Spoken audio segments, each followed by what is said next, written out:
Speaking of president, who knows? Dave Gevry is a former alderman in the city of Little Falls.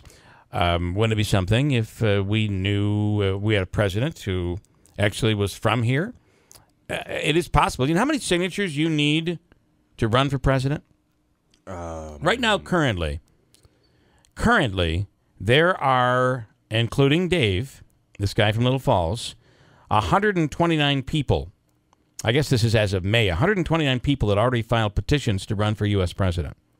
And that includes President Trump. He's Good one for of the you, Dave. 129. And Dave Gevry is from Little Falls. He's one of those 129. David, good morning. Thanks for coming on. Good morning, guys. How are you? Good. So I don't know if I'm coming or going. I've just landed in my 16th airport this week. Well, so where are you? So are you traveling? Are you literally? I am. Yeah, I'm literally campaigning 3.5 years early. But it's not early because the American people deserve a lot more than they're getting. Yeah. So we got to start early and we got to start hard. We're donating a lot of money. We're growing businesses. We're helping the local economies, and we just went down to Puerto Rico and did some relief work. Wow. I think that's awesome. And he's, by the way, Dave is from Little Falls. And Kind of. I'm from Western Mass. I lived in Little Falls when I got home from Afghanistan. Got it. And you're a veteran. It's important. He's a veteran. Thank you for your Afghanistan service. veteran. You were involved in that Vets to Farm organization, right? Yeah, I started, founded, funded, and developed that program for the last 4.5 years. And we decided to part ways September 11th of this year, which is kind of symbolic. Yeah, that's interesting. Yeah. What do you say, though, to people who are like, oh, come on, you're running for president. You don't have any chance to run for president, by the way? Well, that's the great part about it is I have more than a chance. I have drive. I have effort. Yeah. I'm putting in the effort now because we need it. I have a bunch of reforms all over my LinkedIn. I'm connected probably to the most important people in the world all over my LinkedIn, and you'll never know who they are because it's not your business. Right. Okay. Right. I work with top veterans in entertainment and tech and business and everything, and we have to put in that effort. And that's why I put my reforms up all over my LinkedIn and all over my Facebook and Twitter and any other buzzword social media we have today. Yeah, you have. Now, tell me, I'd asked going into this, how many signatures does it take that you have to register with the FEC in order to, in a petition, how many signatures do you have to have in order to run for president? Well, there's 3 steps from what I've seen so far. Thank you, Google.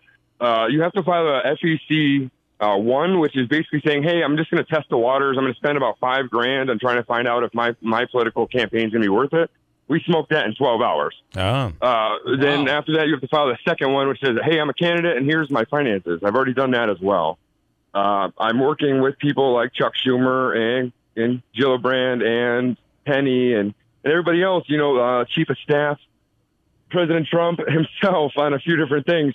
And, we just have to collaborate. And I think that's a lot of the problem, both on the nonprofit sector and then also on the political sector, is segregation of duties. A lot of people do a lot of the same jobs, but we're paying for it 6 times. Tell me, when you had your conversation with the president, what was that like? It was silence. He unfortunately did not want to take my call. I actually went to D.C. 4 times, stayed in a shelter, believe it or not. Oh, you Friday, stayed... Saturday, Sunday, and Monday. All right. In D.C. to have a 6:30 appointment that I kept being told I was on the list for, which suddenly I was not on the list. Wow. So they didn't. So did they know you were a candidate at that point? Well, no, I wasn't even a candidate at that point. That's the reason why. Because when I get my presidency seat, I'm gonna go ahead and fly Southwest like I do every day now. Okay. Because that's where my people are. I'm not special. Southwest. I bleed just like everybody else. Yeah. Why do I need a special plane and a special car and a special motor pool? Yeah. So, the president flying Southwest. Why not? Think of the Absolutely. savings. $94 fare. You can't go wrong. Where are you finding that? Yeah, I was going to say, if we want to get into this deficit, I get JetBlue is probably the way to go. I got to tell you, solve the deficit in 12 months. I can get you $36 flights out of Buffalo on Frontier. Oh, Frontier's good. I heard. That's what I heard. Yeah. Alliance is really what I take, or Allegiant. Allegiant. Yeah, they're good. Yeah. They'll let you fly the plane, Allegiant. I mean, it's unbelievable. You got to pay a little extra, but so I have a lot of my friends in upstate New York who've been actually counterproductive. They actually cost me about $356,000 out of my pocket the last 60 days. What happened? Friends unfortunately they love the idea of money, and they love the idea of me. They just don't love the idea of me having money, and that's kind of the problem. So so without giving any... I advanced them for payment. I can't name names, obviously. Okay, there's court trials going on. Yeah. But basically, I gave them money in advance for payments for services, and those services never were rendered. Were they? And it's not like it's not like I was asking them to do a job that they've never done before. They're industry professionals, 30+ years in that industry. So, were they trying to assist you in running for president? No, originally it was. I started some new companies the day I lost my last company. Okay, that's veteran based. We give 50% of our adjusted gross income every day right to veterans, cash and services and products, whatever. Yeah, we just take care of vets because that's the DD 214, a form you get when you get out of the military, doesn't say your soldier care duty is done. I live the NCO creed, the non-commissioned officer's creed, every single day because that's what I learned at Fort Dix. Yeah. You know, leaders lead and followers follow, and that's just how it works.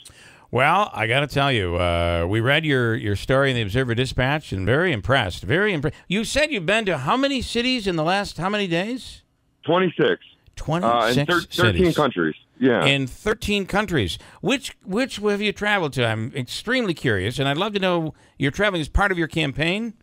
It is, yeah. Well, it's a combination of both. It's threefold. I personally enjoy the place. I love food. I'm a chef. But I also get to meet a lot of people, and then more importantly, I get to make a difference. What's your favorite city that you've My favorite's Italy all the time. Monte Chianti, which is outside of Rome and Pisa, is by far my favorite. I'm actually buying property there now. Well, I know a good realtor, so Andrew. Right, perfect. Yeah, I work with Chris Savage at Pyramid Group. He's phenomenal. Yeah, he's out of Syracuse. He's stand-up guy. We actually went to a Patriots Broncos game a couple weeks ago on Veterans Day, and it was phenomenal. You have been traveling. Wow, you're all over the place. I sure am. Yeah. Well, listen, there's 86,400 seconds in every day, and if you're not using all of them effectively, you need to stop. That's a very good philosophy. I like that a lot.